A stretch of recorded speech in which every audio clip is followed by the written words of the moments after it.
Ancient tradition holds that the devil entered Eve when she ate of the apple, that it was the devil possessing Eve who seduced Adam, and that Adam too consumed the devil when he ate. And then the devil made itself flesh in their tongues, and unbeknownst left Eden within them.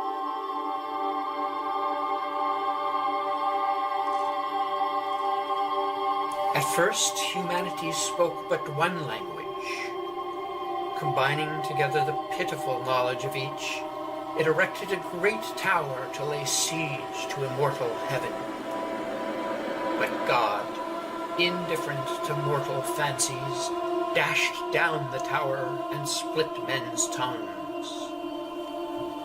As the original Edenic language splintered and humankind branched out into the world, the devil's powers became dilute.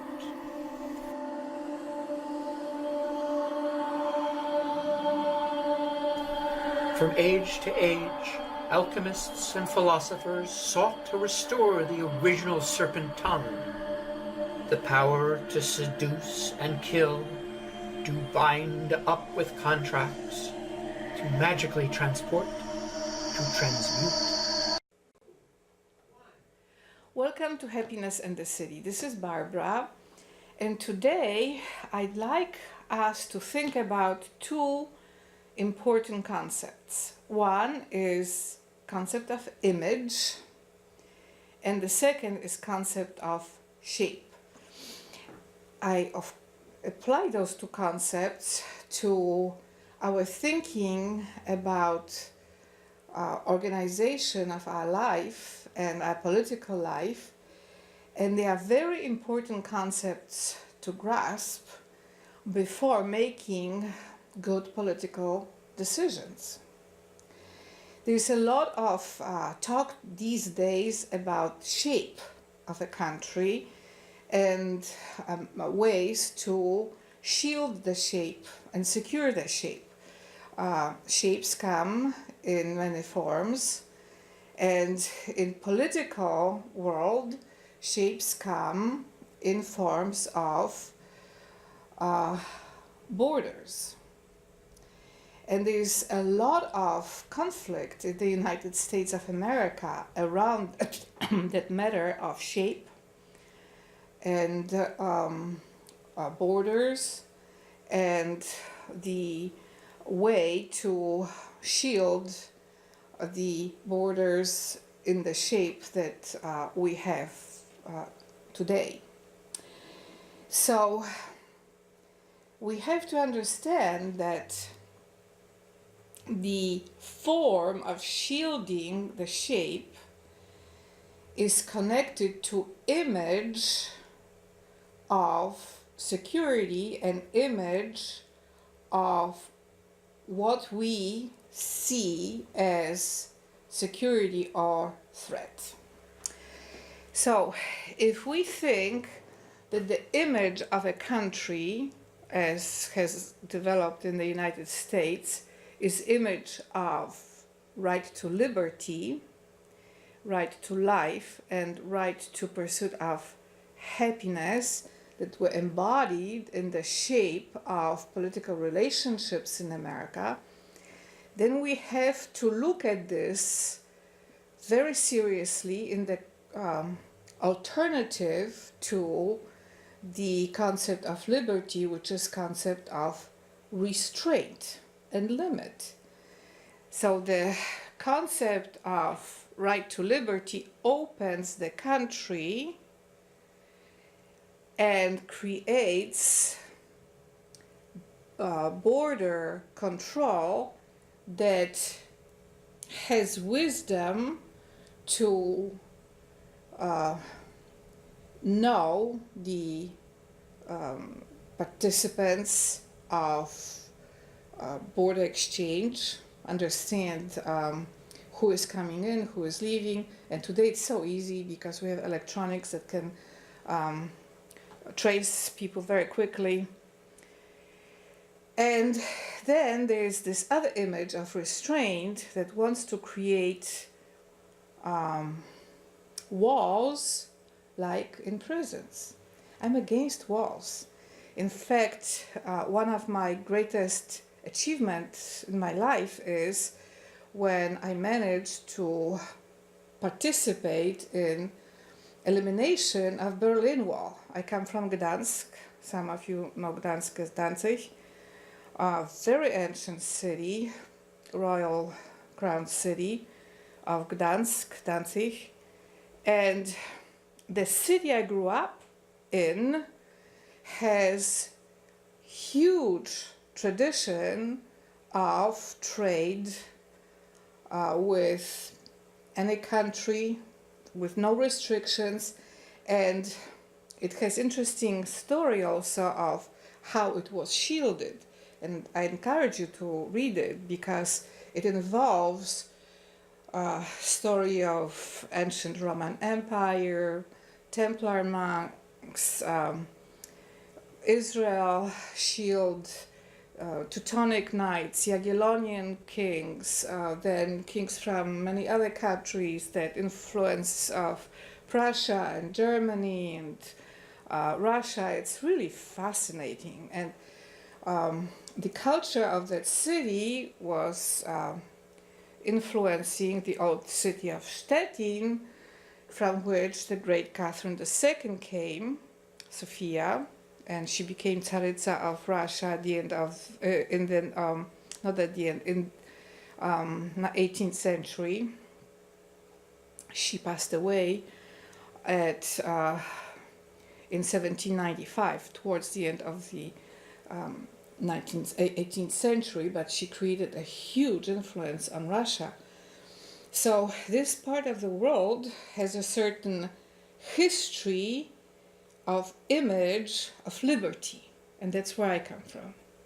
But it also is very well organized city, and now after World War II it has been excellently managed by Poland. It got rebuilt, the beautiful buildings in ancient traditions, expanded into new settlements. Not very far from Gdansk is Fromberg. That's where the famous Nicholas Copernicus worked, who we all know because he persuaded people to look at the truth that Earth moves around the sun, not the sun around the Earth. So the sun Earth relationship was transformed by his knowledge, and that is very nicely taken care of. The ancient marble castles where the military of the Roman Catholic Church used to be, the Jagiellonian dynasty of Polish kings, Polish-Lithuanian kings that shielded the city, and then the follow-up history. It's fascinating to know the story of the city. And the concept and the shape, of the shape of the city was to have that balance between open borders of the city, so there's international shipping and trade, and the control within the city. And this was very well balanced without walls. Now, the concept that wants to create restraint was applied to Berlin after World War II, and there was this horrible Berlin Wall created there. And I was a young student at Warsaw University at that time, and I had a very good friend in West Berlin, and I just became very angry about that wall because I couldn't go and just visit Berlin because that wall was the restraint. So I had this idea of how to get rid of it, and eventually it did happen a few years later. And then we had to deal with the situation of the shape of security that would be in the image of restraint. Now, in America, we have huge tradition of that balance between open borders and control of who is in the land. When you read the documents of founding fathers of America, such great people as George Washington, Thomas Jefferson, many others, you see how they were concerned about restraint on immigration to the United States of America. They were worried that the throne of England would limit it so that they can easily control the wealth of what is being produced in this country. The founding fathers of the United States of America wanted to create a new shape for America. They didn't want to be in the old colonial shape. They wanted a new shape. And that new shape had to include new people. This was by design. This was not something that they didn't think about it. They thought very clearly that the old colonial shape was no longer desired by them, it was no longer attractive to them, so they wanted to apply new shape to the United States of America, and that include opening to new people. Their idea of control of this was that authority over the territory had to be Christian. So they didn't think in terms of walls and restraints, but in terms of opening authority of God to be the center, the opening to the authority of God to be the center of American authority. That was the security. Those of you who know God, who are Christians, those of you who are Jewish, know what I'm talking about. There is power in presence of God. If there is no presence of God, there are other forces coming in. When there is presence of God, there is vision of peace that comes from kingdom of God, and that comes with life, light, good order, and a sense of security and safety. There is just no force that can go through that presence of the Holy Spirit, of God's Spirit in a given country when God puts his will on security. The reason is very simple. God is immortal, and all the other forces on earth are mortal. So mortal cannot win against immortal. But when there is no God's presence in American authority, then all those other forces come in and they create chaos. And some people think that in order to control that chaos, it has to be restrained by physical barriers. Whereas American founding fathers thought that it was not necessary when authority is controlled by God. They understood that. That concept of presence of God's Spirit as security has huge tradition in Europe. In Israel, of course, it's 6,000 years. When God's presence was felt in Israel, no other force could come in. The same happened in many European countries. God's force and God's security and God's Spirit's presence was guarding Roman crown and Roman Empire until things happened where God withdrew his presence from the crown. And then Constantinople fell in the hands of a lesser spirit. So we have to understand that nature of America in the shape that was created during American Revolution before we deal with the current situation. Because if we want to restrain the shape of American liberty, it creates a form of colonialism. Except the light power is no longer throne of England, but that strange empty power that sees anything and anyone as potential threat. It's empty because living power evaluates what is a threat to life and what isn't, whereas empty power has no boundaries. It's empty by definition. And that's what we are dealing today with. Our political system is that empty power. And the empty power thinks that it can be continued by restraint and transformation of the shape of America to put limits on living power that America was created in and that America has developed on. So today's conflict between the image of free America and image of America under threat are two conflicting images of America.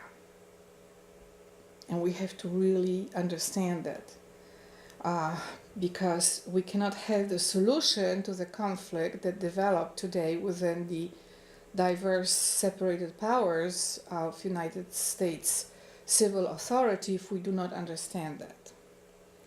Another very important question in this matter is choice between right to life and right to control life. Again, the image of liberty and image of America as a country where everybody has right to life was at the center of the founding of modern America. At that time, in the 18th century, there were some countries in which there was no right to life.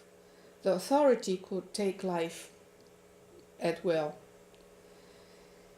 And America was created on the foundation of God's spirit security, which follows the commandment, thou shalt not murder.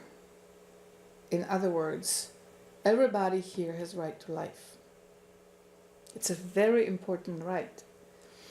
When counterforce comes in that says something opposite, that right to life can be limited, restrained, walled in order to satisfy the needs of empty power, then the whole nation becomes entangled in spirit of fear. And as we all know, spirit of fear is about punishment, restraint, limit. So again, the conflict is between God's spirit security and spirit of fear security. And America was created on God's spirit security. America does not need that spirit of fear security because God's spirit security is higher security than fear. So in our discussions about the shape of security in America, the image of security in America, including the borders of America, we have to look seriously into the meaning of the shape of America in colonial times, in times after American Revolution, and modern America. And modern America is very deeply grounded in the shape of pursuit of happiness. My show has the title Happiness in the City, so you can guess that I consciously focus on the right to pursuit of happiness. And happiness as a concept was chosen by American founding fathers because they didn't want to limit happiness just to the concept of property. But property is part of the concept and the right of pursuit of happiness. And we have to look very seriously into that right too. Because if the great laws that are embodied in those three major rights, right to life, right to liberty, and right to pursuit of happiness, if lesser laws want to destroy those three rights, then the lesser laws are in violation of the foundational shape and image of America. So those of you who study laws, who think about rules and regulations, have to understand that the concept of law is connected to the concept of shape and image. And the law that would destroy the shape of a particular creation, and in this show I talk primarily about America, then that law would violate that shape. Or if that law would undermine a certain image that was created to be a guiding image and perception for America, then those laws are in violation of that image. So we have to calm down as a country, and we have to eliminate flood of judgments against those three rights of Americans to follow. And I would probably guess that then we would eliminate like 95% of those laws and regulations. They're strangling the country, they're strangling the spirit of life in the country, they're strangling the voice of the country. Just as we invented smartphones and this amazing technology that makes life of people so joyful and happy, we can create understanding of the shape of laws and shape of image and the content of image of America that is in harmony and in alliance with the right to life, right to liberty, and right to pursuit of happiness. And I think that that's where our discussions should go to.